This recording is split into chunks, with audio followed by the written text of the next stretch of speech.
Information Covid-19. Pourquoi faut-il se laver régulièrement les mains?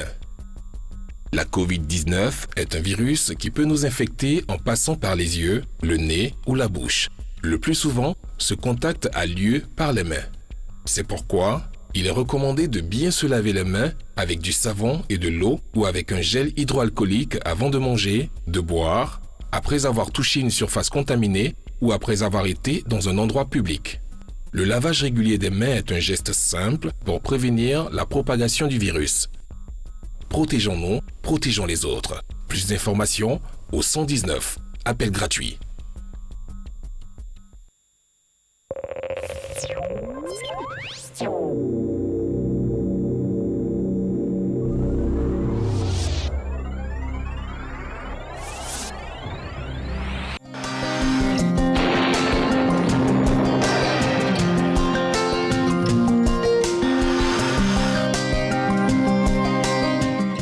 Mesdames et messieurs, bonjour. Au sud du pays, la matinée sera marquée par un temps généralement nuageux avec des possibilités de pluie localisées en début de période. Partout ailleurs, le temps sera généralement nuageux et progressivement ensoleillé.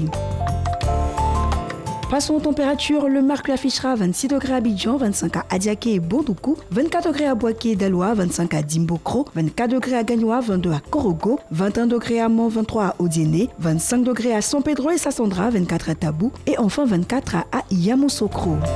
Le début d'après-midi sera ensoleillé dans les régions allant du nord à la bande centrale. Toutefois, en milieu ou en fin de période, on observera des orages isolés et des averses de pluie au nord, à l'ouest et à l'est du pays. Au sud du pays, on aura quelques passages de nuages denses qui apporteront des pluies par endroits.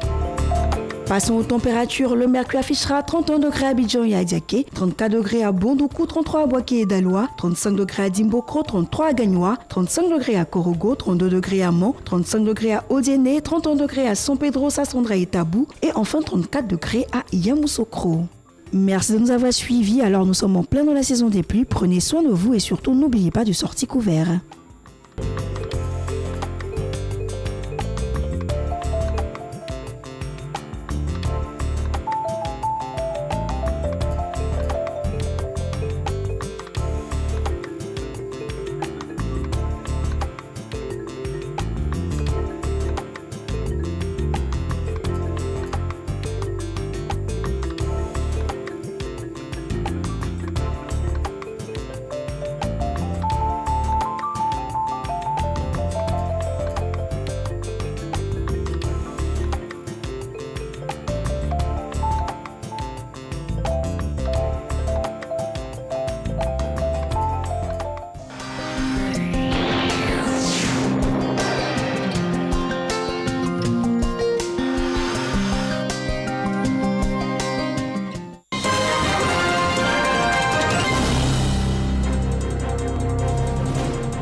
Bonjour à tous, vous suivez le 6h30. Le chef de l'État, le président Alassane Ouattara, a dirigé jeudi une réunion du Conseil national de sécurité.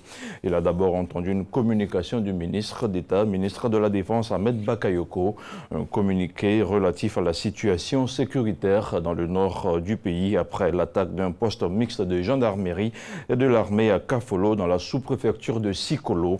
Je vous propose d'écouter le communiqué final qui a sanctionné la rencontre. Au titre du ministère de la Défense, le Conseil a été informé par le chef d'état-major général des armées de l'attaque survenue dans la nuit d'hier d'un poste avancé de Fassi dans le nord-est de la Côte d'Ivoire. Le chef d'état-major général a produit un communiqué qui fait état d'un bilan d'une dizaine de morts, des blessés. Et également, le président de la République, chef suprême des armées, a présenté toutes ses condoléances aux forces armées et aux familles endeuillées. Il a adressé ses vœux de prompt rétablissement à tous les blessés et il a instruit l'état-major à faire en sorte que le calme règne dans cette région et qu'une enquête soit menée pour donner tous les éléments d'information par rapport à cet incident. Et une opération de ratissage à court en ce moment pour rattraper et neutraliser tous les terroristes auteurs de cette attaque. Le président de la République a tenu d'abord à rassurer les populations sur son engagement à tout mettre en œuvre, à donner tous les moyens pour que notre pays soit en paix et pour nous faire confiance. C'est vrai que ça et là, il peut y avoir des attaques, mais ce qu'il faut observer, ce sera toujours notre capacité à faire face, et très rapidement. Je rappelle que le bilan de cet assaut meurtrier a fait une dizaine de tués, 6 blessés et un assaillant neutralisé. Selon le chef d'état-major général des armées ivoiriennes, le général de corps d'armée Doumbia Lassina, les soldats blessés ont été évacués à Abidjan où les attendait le ministre de la Défense Ahmed Bakayoko. Selon les premiers éléments de l'enquête, il s'agit bel et bien d'un attentat terroriste. Kolo Koulibaly. C'est à bord de l'Antonov 26 de l'armée ivoirienne que les 6 blessés de l'attaque de Kafolo sont arrivés à la base aérienne d'Abidjan, qui, touchés à la cuisse, qui d'autres au bras, des soldats blessés physiquement, mais visiblement au moral haut, et ce, à raison, puisque la hiérarchie militaire ne les abandonne pas. On a des soldats, d'accord? On se soigne et puis on repart rapidement au nom de tous ceux qui sont décédés. OK? Je compte sur vous. Beaucoup de courage à vous. Je passerai vous voir à l'hôpital demain. C'est ce même message de détermination qu'affiche le gouvernement. Le ministre d'État, ministre de la Défense, Ahmed Bakayoko, était lui-même à l'aéroport pour accueillir les 6 blessés. Quelques moments d'échange pour réconforter les hommes revenus du front. Une attaque qui a commencé vers 3 h du matin. Une attaque hier nuit dans la localité de Kafolo, nord-est de la Côte d'Ivoire. On nous a signalé des blessés et immédiatement on a déployé l'armée de l'air afin de ramener très rapidement nos blessés. C'est une attaque terroriste. Immédiatement il y a eu un renfort. Nous sommes en plein ratissage. Les hommes sur le terrain à Kafolo ont aussitôt reçu du renfort. Le gouvernement n'entend pas s'arrêter là. Représailles ou pas, la seule réponse des États, c'est de faire face. Nous nous organisons pour faire face. On avait des informations sur cette menace des narcotrafiquants et alliés aux terroristes pour avoir un accès à une zone portuaire. La Côte d'Ivoire était effectivement dans la zone de Mie. Nous avons pris des dispositions, mais là, nous ferons le point de cette attaque-là et puis renforcer notre présence autour de la frontière. Et je pense qu'immédiatement, il y aura du renfort aérien et le ratissage permettra, j'en suis sûr, de neutraliser ceux qui ont fait ça. Les forêts sont toujours très difficiles à surveiller. Donc l'opération conjointe avec le Burkina, justement, avait pour but d'évaluer les différentes menaces à l'intérieur de cette forêt et nous n'allons pas nous arrêter. Le plus important pour nous, c'est de protéger nos populations et protéger notre territoire. Nous avons un niveau d'organisation de nos forces qui nous permet de faire face. Et vous allez voir dans les jours qui viennent, la réponse sera à la mesure de cette attaque-là. Le bilan reste pour l'instant à une dizaine de morts, 6 blessés et un assaillant neutralisé. Les blessés, eux, sont transportés à l'hôpital militaire et autres centres spécialisés pour recevoir les soins appropriés. Toujours dans l'actualité dans notre pays, la réunion du Conseil national de sécurité a également fait le point sur l'évolution de la situation de la maladie à coronavirus et les mesures prises pour mieux coordonner la lutte. L'évolution du nombre de cas positifs 3 mois après le début de la pandémie en Côte d'Ivoire est en phase avec les prévisions. Jeudi, le ministère de la Santé et de l'Hygiène publique a enregistré 223 nouveaux cas de contamination à la Covid-19. À la date donc du 11 juin, la Côte d'Ivoire compte 4400 cas confirmés. On écoute le point de la situation avec le directeur général de la Santé, le professeur Mamadou Samba. Le ministère de la Santé et de l'Hygiène publique a enregistré ce jour, jeudi 11 juin 2020, 223 nouveaux cas de Covid-19 sur 796 échantillons prélevés, soit 28% de cas positifs, 38 guéris et 0 décès.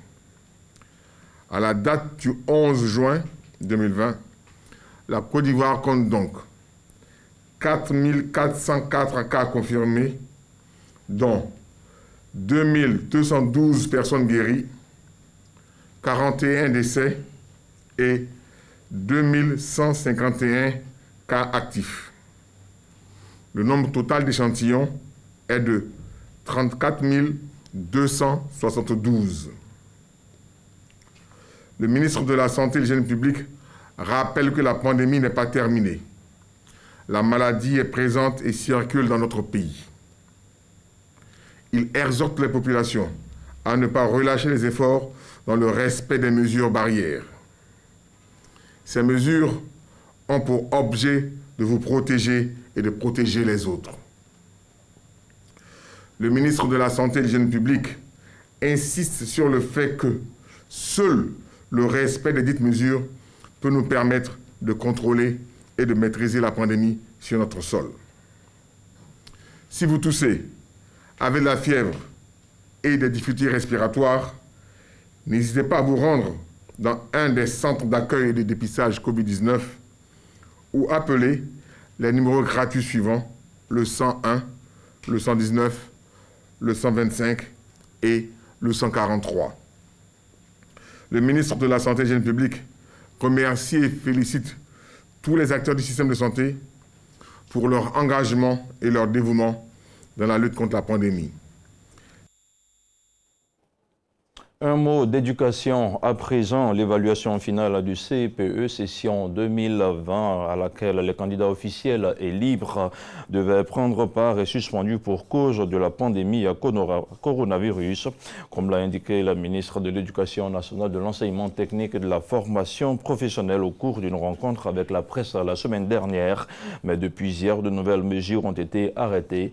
Ainsi donc, sur instruction de Kandia Camara et dans un souci d'équité, les candidats libres au nombre de 6 596 repartis sur l'ensemble du territoire national vont subir les épreuves de l'examen du CPE 2020, simultanément à l'examen blanc numéro 2 des candidats officiels. Les sujets de cette évaluation à venir sont du même format que ceux des examens de fin d'année et les modalités du déroulement des épreuves demeurent inchangées, toute chose qui garantit la crédibilité et la validité de cet examen. Dans l'actualité internationale, la Cour pénale internationale a rejeté jeudi la décision du président américain Donald Trump d'organiser, sinon d'autoriser, des sanctions économiques contre les responsables de la dite Cour. Il s'agit de sanctions pour dissuader la juridiction de poursuivre des militaires américains pour leur implication dans le conflit en Afghanistan. Des sanctions rejetées par la Cour pénale internationale à travers un communiqué ajoutant que ces mesures, et je cite, entravent notre effort commun pour combattre l'impunité et garantir la mise en œuvre de l'obligation de rendre compte d'atrocités de masse. Et c'est avec cette dernière information que je referme à ce point d'information sur RTI 1. Merci à vous tous d'avoir suivi. Je vous laisse en très bonne compagnie, en compagnie d'Alix Kokola. Merci à vous, Abdoulaye Koné, et puis très bon week-end à vous. On se revoit avec grand plaisir dans une semaine. Merci, à vous également. Alors, c'est vrai qu'on affiche le sourire parce qu'il faut continuer et poursuivre notre marche dans cette vie. Mais en ce début de mission, nous avons une grosse pensée pour nos soldats tombés du côté de Kafolo, près de la frontière avec le Burkina Faso, sous les balles assassines de cette attaque terroriste. C'est tout un pays qui est touché dans sa chair, dans son cœur. Et nous voulons ici apporter notre soutien et surtout nous incliner devant ces mémoires, devant ces hommes qui sont tombés et donner ici les condoléances, dire les condoléances les plus émues aux parents de ces soldats tombés du côté de Kafolo dans l'exercice de leurs fonctions. Dans l'union, la discipline et le travail, donc il faut rester très vigilant et rester aussi très respectueux des mesures barrières édictées parce que le coronavirus continue lui aussi de sévir. C'est une menace omniprésente qui est là. Il ne faut pas relâcher, il faut rester très assidu quant au respect des mesures barrières et quant aussi à la survenue de signes signe annonciateur peut-être de cette pandémie, il ne faut pas hésiter à joindre les numéros verts que sont le 101, le 119, le 125 et le 143 pour être pris en charge. Voilà. En ce début de journée et d'émission, nous voulons aussi souhaiter une bonne fête à tous les prénommés Guy au nom calendaire aujourd'hui à célébrer. Nous en sommes au 164e jour de l'année. Ce sont les Guy et les Christians qui sont célébrés et également d'autres manifestations, d'autres journées à célébrer. Aujourd'hui, nous parlerons de la journée mondiale contre le travail des enfants qui est édictée par l'ONU depuis maintenant plusieurs années. Aujourd'hui également, 12 juin 1964, Nelson Mandela est condamné à la prison à vie. Et voilà, c'est un souvenir douloureux aussi de ce côté de l'Afrique-là, mais qui a su rebondir de par cette difficulté avec son président, après devenu président, qui a su asseoir une paix durable et une fraternité entre tous les membres de son pays. Alors, on a aussi des informations joyeuses du côté d'Abidjan.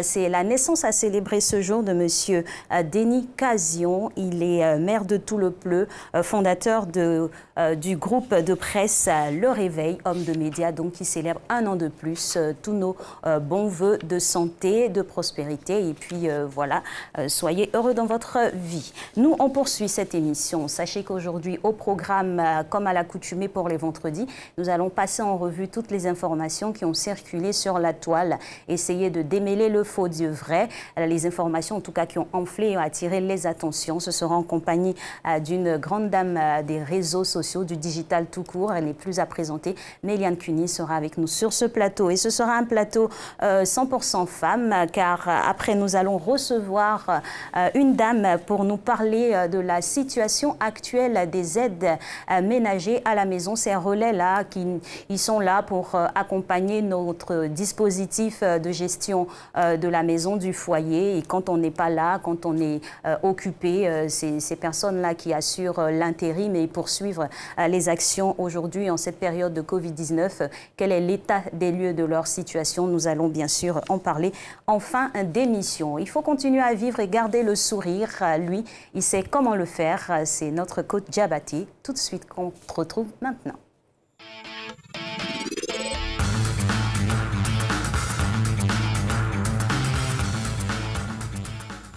Bonjour, bonjour, bonjour, chevaux à la maison, coach Diabaté pour vous servir.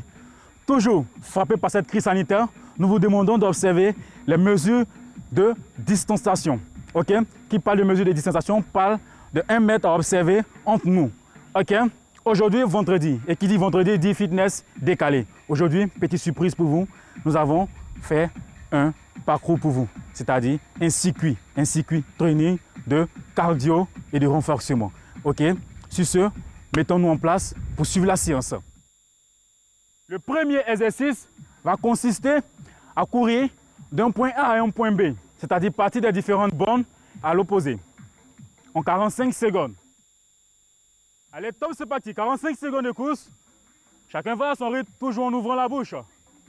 On ne la ferme pas. Allons. On n'attend pas quelqu'un. Ok. 13 secondes.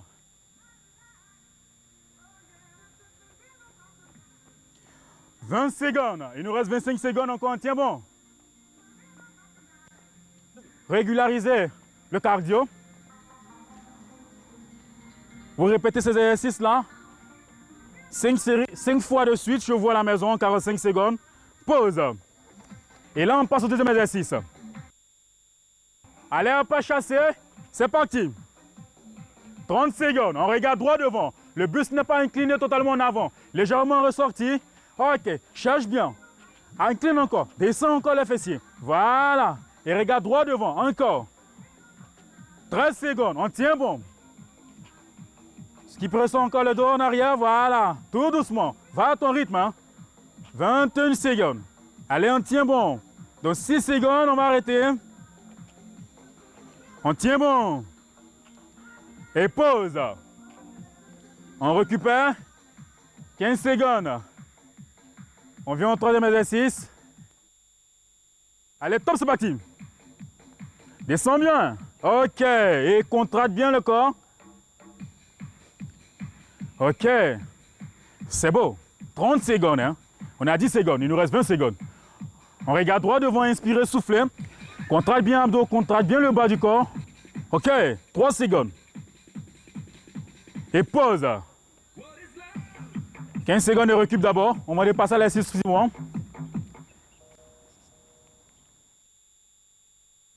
30 secondes. On tient bon. Continue. Regarde droit devant. Remonte un peu le bassin. Et pause. Recule. 10 secondes. On récupère. Et allez maintenant. Mountain climber. Alors on se met en position. Allez, top, c'est parti. Tout doucement, regarde droit devant. Bien contracté, ne relâchez pas. Voilà. Ok. Très bien. C'est parti. Travail. Et contracte bien abdos équipés. Continue. Remonte un peu le bassin. Ok. Tout doucement, regarde droit devant. Chacun va à son rythme. Ok. Regarde droit devant. Contracte bien les abdos. La hanche bien contractée, ne relâchez pas. Continue. Regarde droit devant. Encore.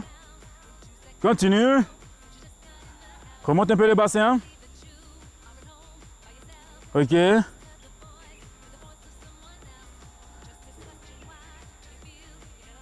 On tient bon. Et pause.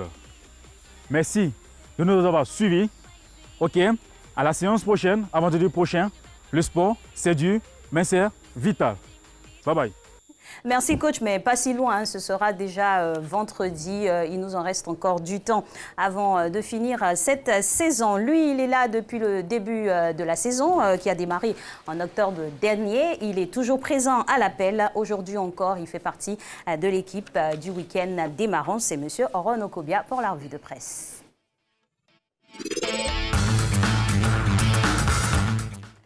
Bonjour Renaud. Bonjour Alix. Alors on démarre avec cette triste nouvelle, hein, attaque contre un poste de l'armée dans le nord du pays. Soir Info revient sur les faits. Bonjour à tous.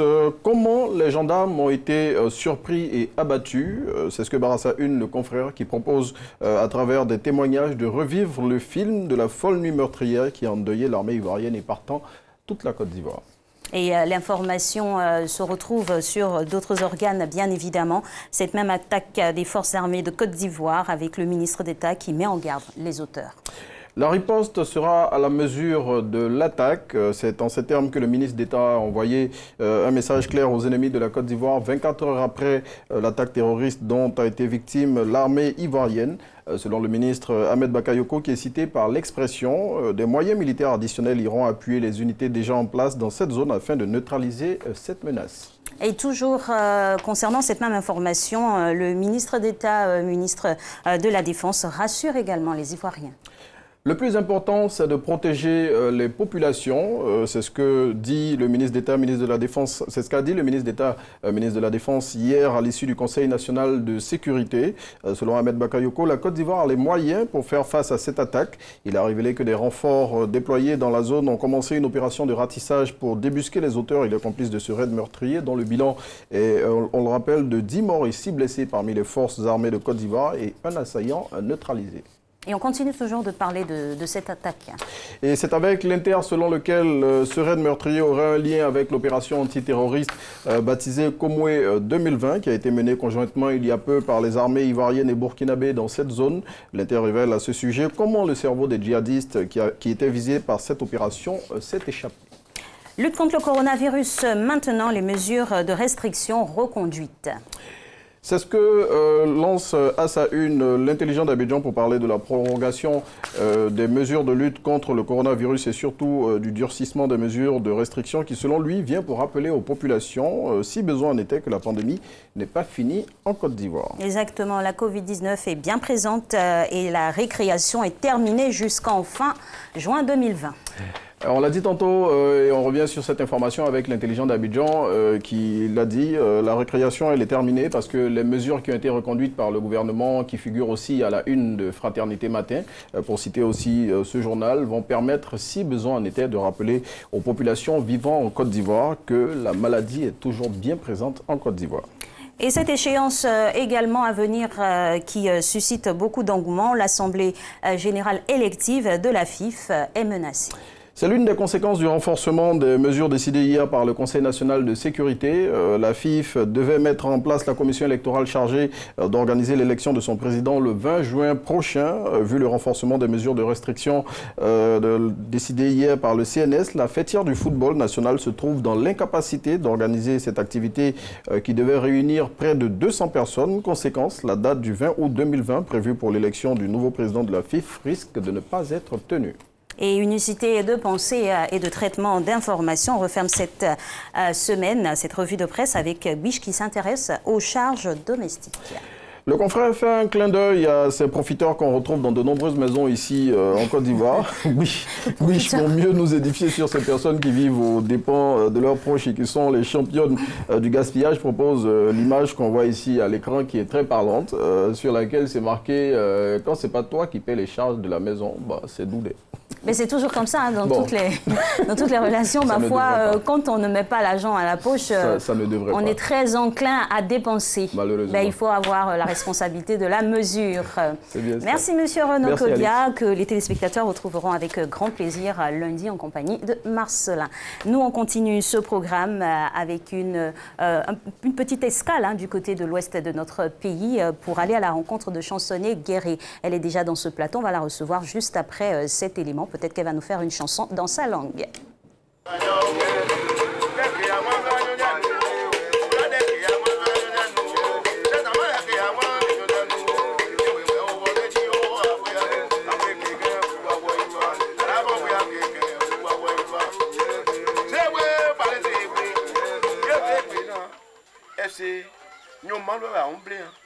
Elle nous paye de la pognon au diamant de.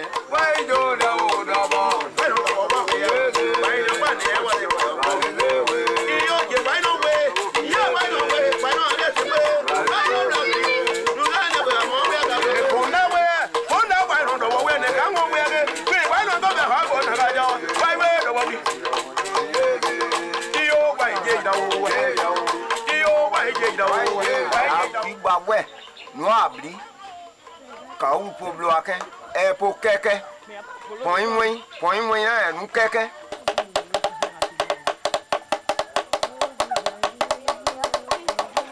ibala a baibe na bien bien e oublié tay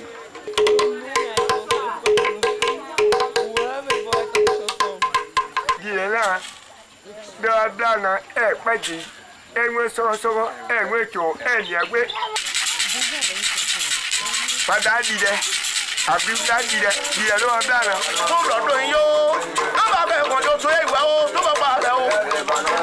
Ní ìwà o, bẹ́ẹ̀ fọ́nù yóò fi lẹ́wọ̀ bò. Bèrè àyà o, òwe bá yín lé. Nànà bèrè dé òwe bá yín lé. Òwe ti mọ̀ lẹ́mẹ̀ bá nà wẹ̀ yó.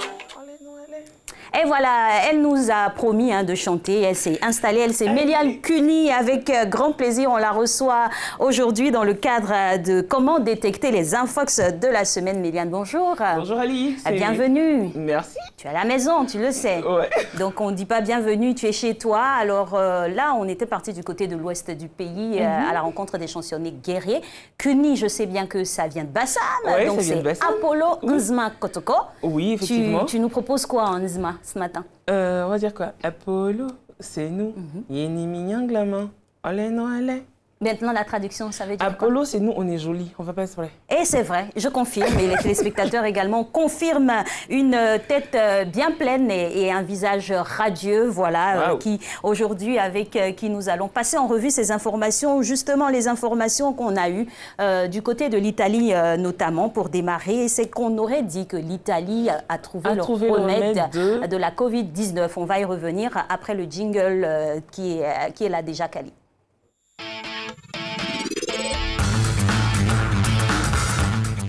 Merci Jacques Brou, l'esprit est toujours bon et c'est cette bonne ambiance-là que nous allons poursuivre. Alors, l'Italie a trouvé le sésame ou pas? Non, l'Italie n'a pas trouvé justement le remède de la Covid-19. On a vu une information sur les réseaux sociaux annonçant non seulement que l'Italie avait trouvé le remède de la Covid-19, mais que les respirateurs artificiels et tout ça ne servaient à rien. Mais c'est faux. Et le ministre de la Santé a démenti justement cette information.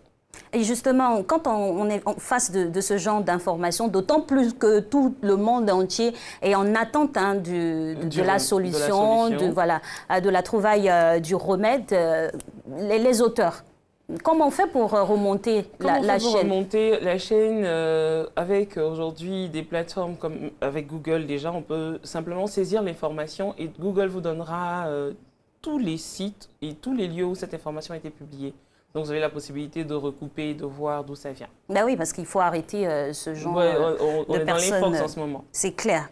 Alors, deuxième nouvelle à passer sous votre analyse, c'est l'annonce qu'aurait faite le président français, M. Emmanuel Macron, de faire des vaccins, de faire des vaccins aux ressortissants africains. On a vu une publication sur la page Facebook africain, Africtiviste et autres, où on nous disait que Emmanuel Macron exige le vaccin du coronavirus à tous les pays africains, sinon on n'aurait pas le visa pour aller en France. Bon, en même temps, c'est gros, hein, parce que quand on parle de vaccin de coronavirus, quand on sait qu'on n'a encore rien trouvé... Ben, c'est faux. Voilà. Et l'image a été prise sur Reuters. C'était lors de son discours en février 2016. Ils ont récupéré l'image. Je pense qu'on aura l'occasion de voir la bonne image. Et c'est là qu'ils ont fait le montage. Donc, le ministre des Affaires étrangères aussi de la France a démenti cette information. Voilà, alors on a la deuxième image, bis concernant toujours cette information. Et la troisième, c'est la vraie version concernant les propos du président français. Les propos lui ont été attribués. C'est une image qui a été publiée sur Reuters. Lors d'un de ses discours, ils ont récupéré l'image et ils ont juste fait le montage et ils ont diffusé sur les réseaux sociaux. Pourtant, en somme, le président s'adressait sur quel sujet? Il parlait plus de l'économie française. D'accord, ça n'avait rien à voir avec la santé et la pandémie. On ne parlait pas encore de Covid-19 en 2016. Voilà, franchement, il y a des personnes qui ont l'imagination très fertile. Alors, on quitte la France maintenant pour les États-Unis. Ouais. Où il y a eu cette marche de soutien à cet Afro-Américain. Il y a eu d'abord, il y a eu George Floyd qui nous a quittés. On a pu voir des vidéos illustrant Barack Obama en train de pleurer. On a eu des captures d'images montrant Barack Obama en train de pleurer. Ben, c'est faux. Bon. On espère voir la capture d'image avec l'ex-président américain, quoique cette autre image aussi c'était des tourné. Vidéos. Ouais, c'était des vidéos, c'était des séquences de vidéos, c'était son discours en février 2016. Donc on a récupéré des illustrations et dans la vidéo on voit Barack Obama se plaindre et arrive un moment, il y a un moment de silence et il commence à verser des larmes. C'est deux de ces discours qu'ils ont recoupés et ils nous ont balancé pour dire qu'il pleurait... Et la teneur de ces discours-là, c'était toujours en référence à la violence contre les... Non, ça n'avait rien à voir. C'était l'un de ces discours d'ouverture, justement. D'accord, parce que cette image a aussi été critiquée, ça et là, de par plusieurs personnes, d'autant plus qu'il a été aux affaires. Voilà, il a été aux affaires, il aurait pu vraiment régler tout ça. Et il y a une autre image aussi où on le voit avec des personnes en train de marcher avec les membres de sa famille. Et si on remarque bien, il n'y a même pas de cache-nez. Ah oui. Et on nous dit que c'est une marche justement contre... le racisme. Le racisme. Effectivement, c'est une marche contre le racisme, mais cette marche-là date de 2015. D'accord. Et c'était au 50e anniversaire justement de la traite des Noirs. Il marchait avec la population et ses familles justement pour inciter, pour lutter pour les droits, on va dire, des peuples noirs américains. En fait, c'est de la récupération. Hein. Le sujet, il est similaire, il est même identique, mais c'est la classification dans le temps qui reste erronée et manipulée par les uns et les autres. On va poursuivre la chronique juste pour nous, de respecter la réclame, parce que c'est ce qui nous permet d'avoir le sourire, n'est-ce pas? Tout à fait.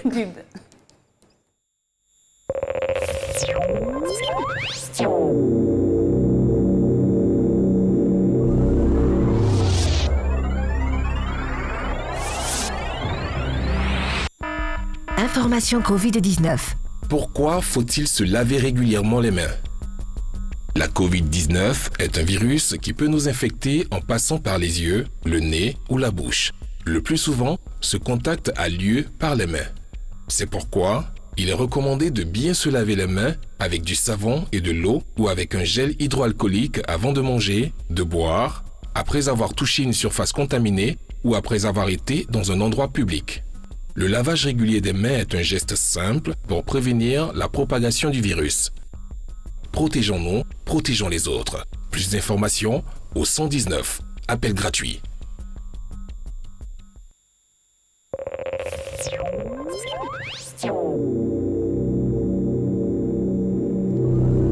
Et voilà, de retour, toujours en compagnie de Méliane Cuny dans la chronique Vrai ou Faux. On détecte ici les infox de la semaine. Alors, on parlait de cette marche qui était du sujet sur le racisme, mais qui n'était pas, en rapport avec le décès de George Floyd. C'est le 50e anniversaire justement des droits des Africains noirs.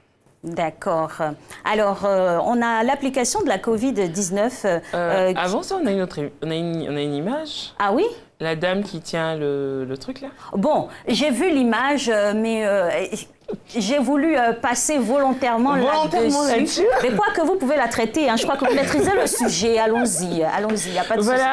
Cher Jacques Brou, ramenez l'image préférée de Méliane Cuny. Voilà, oh non, c'est celle-là. c'est pas mon image préférée. Mais qu'est-ce que vous voulez qu'on dise? Voilà, c'est l'image de Méliane Cuny. Justement que cette photo circulait sur les réseaux sociaux pour dire que c'était lors de la marche pour George Floyd, en fait. Mais donc elle réclamait justement les droits des Africains, alors que c'est faux. Là, je pense que c'est ses propres droits qu'elle réclame. Hein. Oui, c'est ses propres droits, mais encore, c'était lors d'une marche des étudiants en 2003. Oui. On dit contre le port des armes dans les universités, et c'est cette image-là c'est ce qu'elle avait comme arme, elle, à l'université. Vous savez, quand on parle d'imagination, ça aussi, ça peut être une arme de destruction massive. Oui. Quoi qu'elle ait utilisée comme ça aussi lors de certaines guerres comme arme de destruction massive. Bon, je ne pense pas que cette jeune fille-là... elle pensait à ça, mais bon. Exactement, elle avait d'autres intentions derrière la tête. On va passer maintenant à l'application COVID-19 installée dans notre téléphone de force. Hein. Non, ce n'est pas installé de force dans nos téléphones. Mais c'est ce qui a été dit. Voilà, c'est ce qui a été dit. Il s'avère que dans les paramètres de tout ce qui est téléphone Android et iOS, on a un système exposition au Covid-19 ou journal du Covid-19. C'est un système c'est une API, comme on le dit, que Google et Apple ont développé pour permettre aux États qui développeront des applications en rapport avec la pandémie à coronavirus d'avoir des statistiques. Donc, pour l'instant, on a cette API, mais elle n'est pas utile. Elle ne sert à rien, elle n'est pas utilisée. Si des États décident de checker leur population comme c'est fait en France, en ce moment-là, ils auront besoin de ce support-là. Sinon, c'est comme, quel exemple j'ai envie de prendre? Des API qu'on a dans nos téléphones pour pouvoir avoir WhatsApp, par exemple. D'accord. Tant que tu n'installes pas WhatsApp, tu n'utilises pas les API disponibles pour WhatsApp. Ben, c'est pareil. Sinon, ce n'est pas une application Covid-19 qui est installée obligatoirement dans nos téléphones. Non, c'est juste des paramètres, c'est juste des API pour permettre, par exemple, en Côte d'Ivoire, si des jeunes développent une application pour retracer tout ce qui est Covid-19, que ça puisse fonctionner correctement à la fois sur des téléphones iOS ou Android. Et dans ce cas d'espèce-là, si le gouvernement, par exemple, décide de pouvoir suivre un peu l'évolution au niveau des statistiques et de la population, on pourrait volontairement et pas obligatoirement, non, pas obligatoirement installer. Il va falloir qu'on installe l'application du gouvernement d'abord pour que ça puisse fonctionner, en fait. D'accord, ça doit transiter par la voie légale, voilà, exactement. D'accord. Alors, on a encore une autre application Covid-19, BIS. Oui, justement, c'était l'illustration de Apple, l'illustration à la fois de Apple et de iOS. D'accord. Et on va passer à la reine du Moutouachi. Oui, la reine du Moutouachi, celle qui a fait rêver plus d'un dans le temps, nos papis, nos papas à l'époque, ici sur des grandes scènes. Tchala Moana, qui a été annoncée pour morte. Oui, ce jeudi, ce 7 juin, ils ont annoncé sur les réseaux sociaux qu'elle était décédée, alors que c'est faux. Elle est juste en convalescence. Donc elle-même, elle a fait un démenti, elle a publié sur les réseaux sociaux pour dire « Je suis encore en vie, hélas, ne me tuez pas ». Oui, c'est récurrent de voir des annonces comme ça de décès de célébrités. Il y a quelques années, c'était sa consoeur Billy Abel, voilà, qui en a fait les frais. Je pense que ces plateformes qui les utilisent, c'est juste pour faire le buzz, pour avoir des likes ou des vues, mais ce n'est pas utile de mettre en danger la vie d'un être citoyen. Mais en même temps, derrière, est-ce qu'il y a une instance internationale pour pouvoir traquer tous ces colporteurs de mauvaises informations? Ça dépend de la réglementation des différents pays. Donc, pour aujourd'hui, on a tout ce qui permet le fact-checking, mais ça dépend des différents pays. On a aussi, par exemple, ici en Côte d'Ivoire, avec Isaac Bayo, qui a développé tout ce qui est intelligence artificielle, donc qui permet justement de recouper des informations, de retracer des photos, de trouver l'origine d'une information. Ça aussi, c'est disponible ici, avec, comme je le disais, Isaac Bayo, mais il faut toutefois trouver les lois. Je pense que les lois sont en train d'être rédigées à cet effet. Dieu merci, nous avons la PLCC. Il n'y a pas un vide juridique. Hein. Non, voilà, il n'y a pas un vide juridique. Est bien instauré. Non. Nous avons la PLCC, la plateforme de lutte contre la cybercriminalité, et nous avons la DITT au niveau de l'État de Côte d'Ivoire, justement pour retracer et pour recouper tous ces faux profils. Aujourd'hui, ce qu'on appelle des avatars sur les réseaux sociaux sont traqués facilement grâce à ces plateformes-là que le gouvernement a mis en place. Alors, on ne peut pas vous avoir sur ce plateau-là et puis ne pas vous faire passer l'exercice comme on le faisait avec Cyriac. Vous qui êtes très impliqué dans tout ce qui est digital, est-ce qu'on a des innovations concernant la recherche pour la Covid-19 ? Des innovations concernant la recherche, on a des applications, voilà, dont celles qui seront utilisées avec le système que Google a mis en place pour justement savoir détecter des personnes. On a des possibilités, comme je le disais tout à l'heure avec l'intelligence artificielle, de faire un pseudo-test. C'est vrai qu'il faut obligatoirement aller voir le médecin, mais avec l'intelligence artificielle, déjà, si on a certains symptômes, on peut attirer l'attention sur notre cas et puis aller à l'hôpital directement. Très bien. En tout cas, ce fut un grand plaisir plaisir partagé, de vous avoir sur ce plateau pour passer en revue tous ces points d'information au niveau du digital que nous l'espérons auront apporté beaucoup d'éclairage à nos différents téléspectateurs. Bon week-end à vous. Merci Alice. Ce sera du côté de Bassam parce que c'est dans le Grand Abidjan. Oui, Bassam dans le Grand Abidjan, effectivement. D'accord, j'attends mon invitation pour un bon poisson. Un vrai poisson, voilà. Du de la Lagune en plus. Super. Merci à vous Méliane Cuny et puis très bon week-end ensemble. Alors nous, on va poursuivre cette émission avec la thématique qui est inscrite ce jour. Exceptionnellement, on aura une invitée actu qui nous parlera de la situation du personnel de maison, ces personnes qui sont dans nos foyers, qui, quand ça se passe bien, dans le meilleur des cas, entretiennent des relations très fraternelles. On les inclut même dans nos plans d'avenir, dans nos projets d'avenir, ou des fois aussi de ce qu'on entend qui ne se passe pas très bien. Aujourd'hui, en cette période de Covid-19, là, quelles sont les nouvelles instructions à leur donner et puis comment se comporter vis-à-vis de ces personnes avec nous tous les jours en notre compagnie. Madame Émilie Raymond, elle est responsable d'une ONG pour parler de ce sujet. Bonjour à vous, bienvenue. Bonjour. Alors, de manière générale, peut-on connaître les conditions de travail réelles du personnel de maison? Parce que domestique, ça me fait un peu péjoratif, du personnel de maison auprès des particuliers, des employeurs. Oh là, c'est vraiment selon notre mode de vie, courant et tout. Il n'y a pas de disposition spéciale et tout. C'est la vie naturelle, vie en famille et tout, voilà. D'accord. Donc, de vous, votre position et de votre implication sur le sujet, qu'est-ce qui vous revient en termes de conditions de travail des personnes? On attend des rumeurs partout. Des rumeurs que vous vérifiez, bien sûr. Oui, que je vérifie, mais bien que franchement, il faut passer. Parce qu'à un niveau, on ne va pas rester sur les rumeurs. Après, qu'est-ce qu'on fait de façon concrète pour changer tout cela? Parce que la plateforme n'est pas équilibrée entre le personnel de maison et les employeurs. Donc, il fallait vraiment proposer quelque chose pour aller à un travail décent et reconnu. Donc, c'est tout ça que nous sommes en train de faire. D'accord. Donc, dans votre action, qu'est-ce que vous avez pu constater? Parce que pour apporter une solution, il faut faire un postulat. Qu'est-ce qui se passe sur le terrain? Sur le terrain, on remarque des dérives de la part du personnel des maisons que moi, je n'accuse pas forcément parce que quand une personne n'a pas la connaissance de ce qu'elle a à faire, c'est normal qu'il y a des dérapages. Donc, il y avait déjà ça. Aussi, du côté des employeurs, on se retrouve avec des personnes qui ne savent pas employer à domicile. Donc, c'est parti de l'idée déjà avant qu'on utilisait nos nièces, nos cousines à la maison. Après, quand on a une personne dans un cadre de travail bien requis, On oublie et puis il y a des dérapages, il y a de l'abus, plus ou moins. Voilà. Et de la part, par exemple, du personnel de maison, qu'est-ce qui est constaté comme manquement? Un manque d'engagement, une grande quête d'argent. C'est surtout ça. La course effrénée à l'argent plutôt que le sérieux dans le travail. Voilà, c'est vraiment ça. Et puis, elles sont un peu complexées parce que ce métier, il est mal vu. Donc, nous, à notre niveau, on essaie de le valoriser pour vraiment les mettre à l'aise, les encadrer, et puis voilà. D'accord. Et pour équilibrer la balance, qu'est-ce qui ressort du côté des employeurs comme TAR? Je ne dirais pas vraiment comme TAR, c'est juste parce que déjà, l'employeur sait qu'il ne peut pas abuser de son employé. Ça, c'est déjà ça. Quand il sait. Oui, non, mais logiquement, en général, c'est ça. Après, on a des cas vraiment isolés où l'employeur abuse un peu. Voilà. Après aussi, on a des filles quand même qui aiment se plaindre. Il y a des gens qui aiment se plaindre, ils ne sont pas engagés dans le travail qu'ils veulent faire. Après, bon, c'est des personnes qui rêvent de quelque chose qu'elles ne disent pas réellement. Et puis, la relation est un peu biaisée. La fille de maison attend des choses de sa tante qu'elle ne dit pas. Après, tu demandes à la tante un salaire, tu veux que la tante se comporte avec toi comme si tu étais son parent.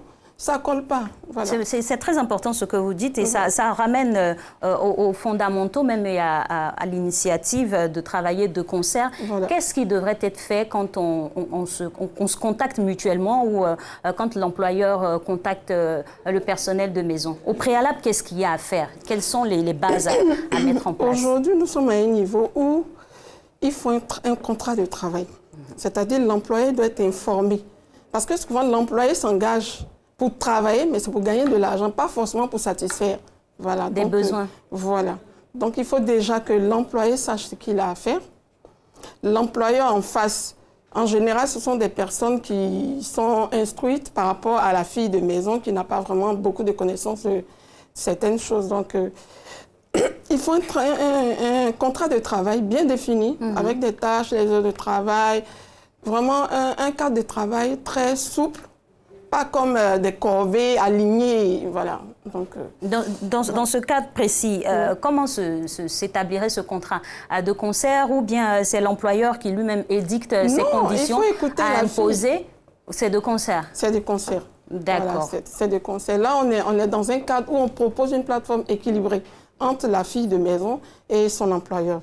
Donc, il faut déjà, à la mise en relation, voir les attentes aussi de la fille. Qu'est-ce qu'elle aimerait? Déjà aussi, on vérifie le logement, si elle est hébergée, dans quelles conditions, vraiment tout. On lui établit des bonnes conditions de travail. En retour, il faut qu'elle rende un travail bien fait. D'accord. Justement, parlons de la mise en relation. Aujourd'hui, comment ça se passe? Parce que des fois, on a des agences de placement, on a aussi le B2B, comme j'ai envie de l'appeler, sur recommandation. Donc, quel est le cadre formel pour pouvoir asseoir cette collaboration? Pour le moment, de façon officielle, il n'y a pas de cadre formel. C'est vraiment dans l'informel. Surtout les agences, les filles n'ont pas de formation, c'est-à-dire c'est au pif. Elle approche une agence au bord de la voie, sous un parasol. Ah, je veux travailler. L'agence ne prend pas la peine de demander qui elle est, d'où elle vient, qu'est-ce qu'elle sait faire, est-ce qu'elle peut le faire et pour combien de temps. Donc, nous sommes dans un cadre très informel. D'accord. Et dans ce cadre informel, là, qui dit informel, dit la porte ouverte aussi à beaucoup de dérives. Hein. Oui, effectivement. On se retrouve avec des filles dont on n'a pas l'identité, qui viennent dans les maisons, qui enlèvent les enfants, qui volent des effets personnels. Il y a un peu de tout. Voilà. D'accord. C'est sûr que vous avez des propositions de solutions concernant l'amélioration de ces conditions de travail et bien sûr d'emploi des deux parties. Le temps pour nous de suivre cet élément qui nous a été proposé par Emmanuel Bonzo. Le personnel de maison nous rend bien des services, mais les rapports avec les employeurs sont souvent tumultueux. Des avis recueillis ici au micro de notre cher Jerry.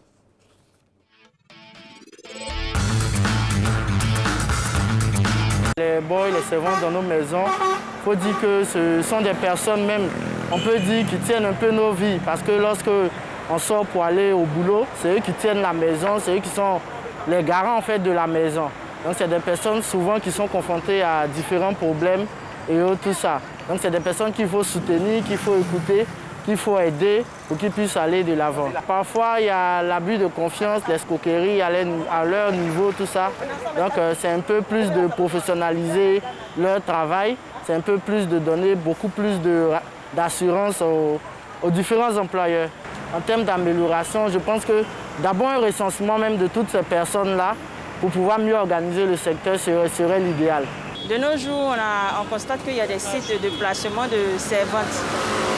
Et il y a certains sites comme ça qui prennent des filles pour les envoyer dans des maisons pour aller travailler. Et il s'avère que l'éducation qu'elles ont reçue ne sied pas, on va dire, à leur patron, à ceux qui les payent. Par contre, il y a d'autres, quand elles arrivent, il n'y a pas de souci.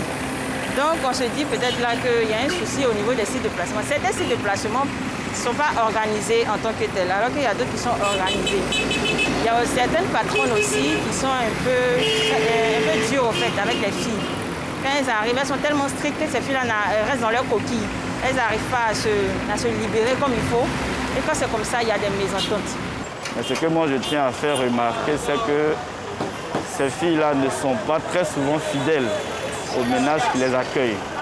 Voilà, elles sont tout le temps prêtes à partir et ça fait que les gens multiplient les filles de ménage et je pense que ça contribue à les mettre en colère un peu quand ils reçoivent d'autres, ils les traitent un peu plus durement. Pour ce qui me concerne, voilà, on fait un effort pour pouvoir les satisfaire, pouvoir les mettre à l'aise. Il y a des familles même qui vont jusqu'à scolariser certaines filles de ménage pour les coups du soir. Donc je pense que les familles font des efforts, à elles aussi d'en faire.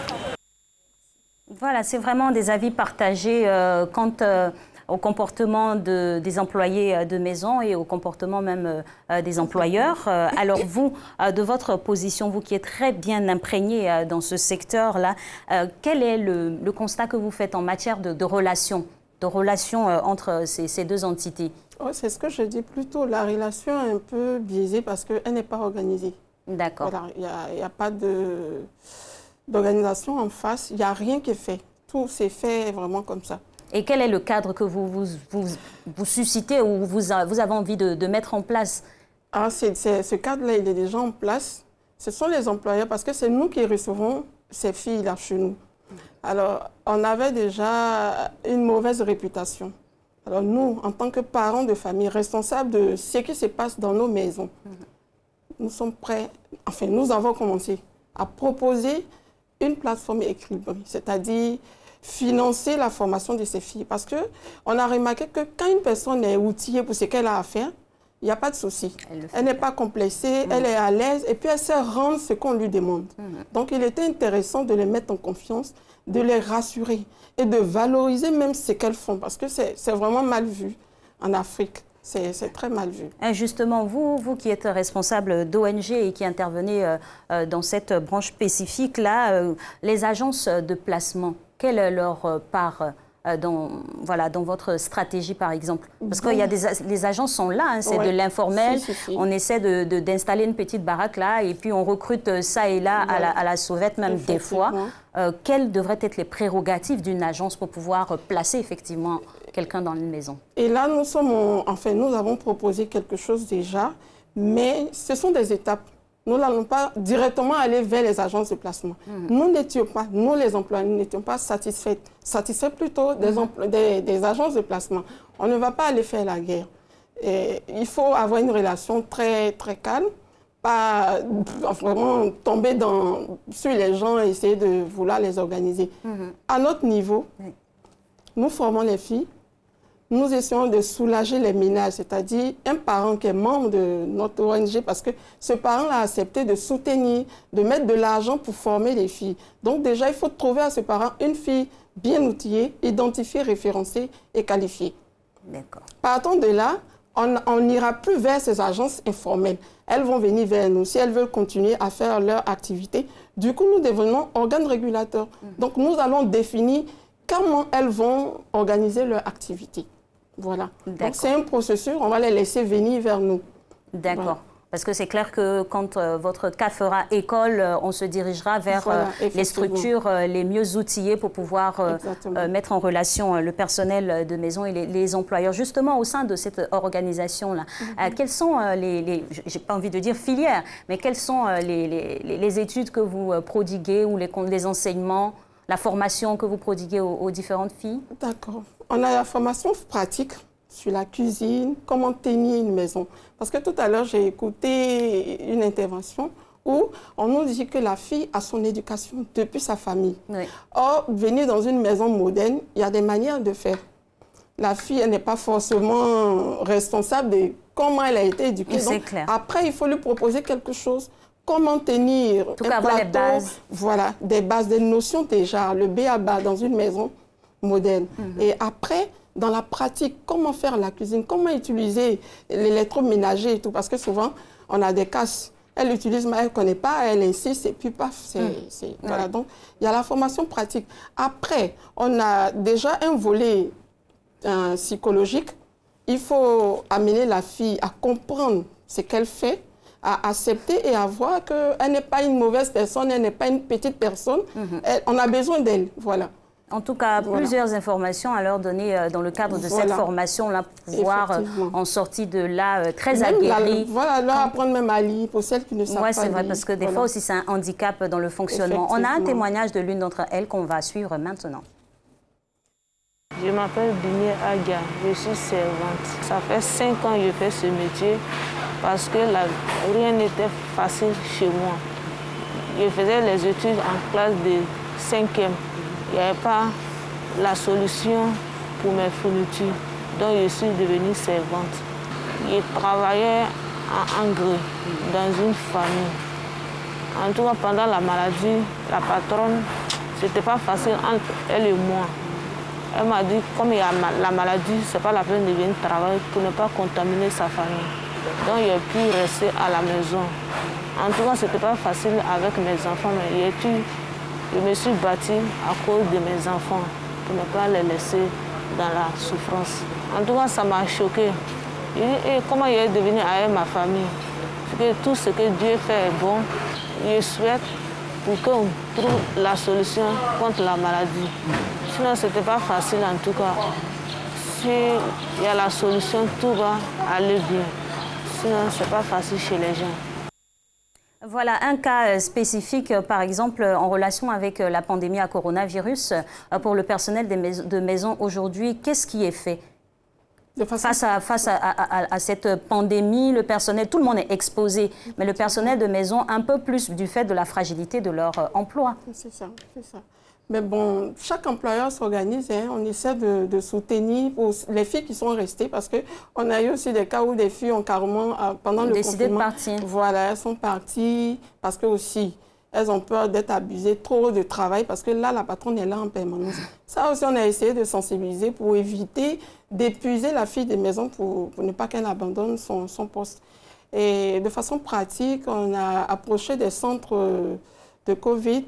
On ne teste pas les filles parce qu'elles ne sont pas malades en général, mais on essaie juste de les encadrer, de leur donner, leur offrir des gants, du gel, leur expliquer. Il y a beaucoup quand même qui font des efforts, beaucoup d'efforts. Et il y a des patrons aussi qui sont réticents. Il y a d'autres qui ont été malades qui ne peuvent pas accepter des filles chez eux pour de peur de les contaminer. Donc, ça, c'est responsable. Voilà, on a tout ça. C'est vraiment pas facile. Et moi, je me dis, si on était dans un meilleur cadre, enfin, un meilleur secteur déjà organisé, ça allait être un peu plus facile dans cette situation. Mais en tout cas, c'est ce que vous essayez de faire, hein, de plus en plus apporter tout doucement votre pierre à l'édification de ce corps de métier-là. Et puis, on vous remercie déjà pour ce que vous faites. C'est moi qui vous remercie. Et puis, s'il y a des personnes qui voudraient comme ça vous contacter et pouvoir vous aider aussi à la formation de ces filles-là, c'est le bienvenu. Merci infiniment d'être passé sur ce plateau. Et puis, merci aussi au personnel de maison qui nous apporte toujours leur soutien. Et on espère que vous serez tous en bonne santé et nous aussi avec vous pour que voilà, nous poursuivions notre collaboration dans de bons termes. J'ai été heureuse d'être en votre compagnie ce vendredi. Je vous souhaite un agréable week-end et on se revoit mardi.